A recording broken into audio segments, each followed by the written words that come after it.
Maestro Sir Anton, guro't vlogger na Pilipino, tagahatid ng balita sa bayan ay totoo. Mga benepisyo ng guro, kanyang tinatalakay.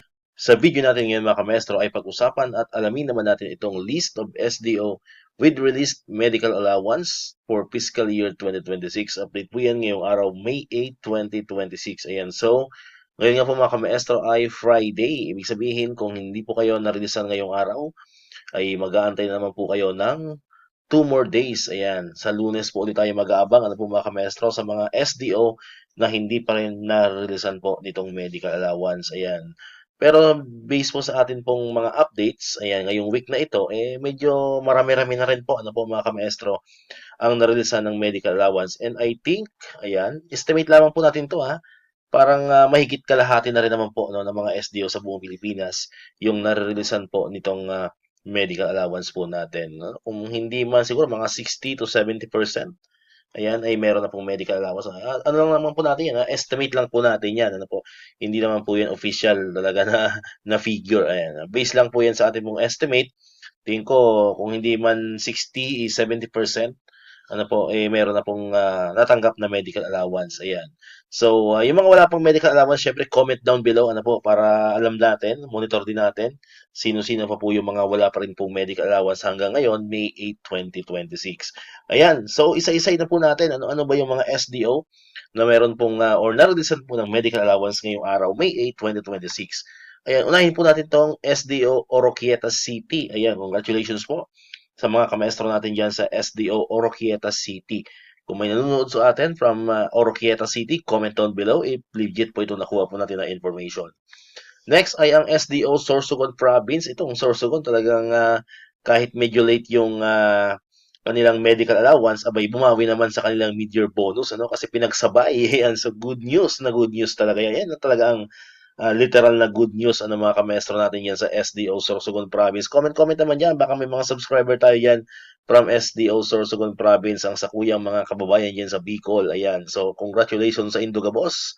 Ayan, mga namumutan kong mga kamaestro dyan sa probinsya kang Sorsogon Province. Ayan, daibaling huri ang medyo huri ang sa indong medical allowance, at least pinagsabay ang sa indong mid-year bonus. Amay na amay ang sa indong mid-year bonus. Ayan, ayan, kasi ang mid-year bonus po natin is talagang May 15 pa naman yan. Ayan. Pero syempre, okay lang din naman mag-release ng mas maaga kasi syempre magbe-benefits naman dyan is yung mga kamaestro natin. No? Mas okay na yung maaga kaysa sa huli, di ba? Ano din tayo na tayo medyo mas maaga-aga rin ng konti. Mali natin, sa Lunes, meron na rin sumunod, di ba? Martes, meron na, di ba?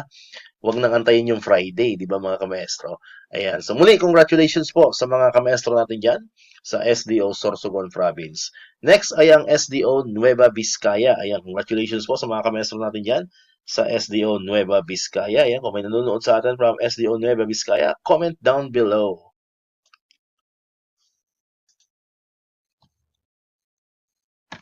Ayan, next po ay ang SDO Camarines Sur. Aba, talaga ang sakuyang namumutan na hometown. Ayan. So sa mga hindi po nakakaalam, si El Maestro talaga ay talagang tubo po tayo ng Camarines Sur. Ayan, kaya masaya tayo pag binabalita natin tong SDO Camarines Sur. Ayan, yan po yung aking lupang sinilangan talaga. So congratulations po sa mga namumutan kong mga taga Camarines Sur, ang mga kabistado ko dyan, mga barkada kong mga maestro dyan, mga maestra dyan sa Camarines Sur, especially sa Banwaan kan Calabanga. Shoutout sa Induga Boss. Ayan. Comment naman diyan. Baka wala tayong subscriber from Camarines Sur, tatampo na ako yan. Ayan. So sa mga kamaestro natin from SDO Camarines Sur, mag-ingay naman kayo diyan sa comment section natin, di ba? Paki-hashtag niyo naman ang medical allowance natin. Ayan, sa SDO Camarines Sur. Ayan. Next ay ang SDO Marikina City. Ayan, congratulations po sa mga kamaestro natin dyan sa Marikina City, of course, from National Capital Region. Comment down below pag may subscriber tayo from Marikina City. Next is SDO Negros Occidental. Ayan, congratulations po sa mga kamaestro natin dyan sa SDO Negros Occidental, of course, from Negros Island Region, NIR. Ayan, comment down below pag may nanonood sa atin from Negros Occidental. Alright? Ayan, so far po, yan po yung anim ng mga bagong SDO na naregister ng kanilang medical allowance ngayong araw, May 8, 2026. If ever man pong mayroon tayong nakalimutan or hindi natin naisama dito sa atin pong listahan ngayong araw, comment down below para sa next update po natin ay maisasama na po natin ang inyong mga SDO. And syempre, sabi ko nga kanina, sa mga wala pang medical allowance, comment down below para alam natin sino-sino pa po yung mga hindi pa na-release ng medical allowance. Mag-ingay kayo dyan sa ating pong comment section. Alright, so dito ko natatapos itong ating video ngayon mga kamaestro. Kung di ka pa nakakapag-subscribe, click mo na ang subscribe button dyan para ikaw yung unang nakapanood ng mga videos na in-upload natin. Katulad ito, yung mga updates pa rin about sa medical allowance and other benefits sa mga teachers and government employees. And syempre, click mo na rin ang notification bell button para ma-notify ka. Always updated ka pag may mga bago tayong uploaded na videos. So muli, maraming salamat sa inyong panonood at pakikinig. Once again, El Maestro. See you on my next vlog. Bye-bye!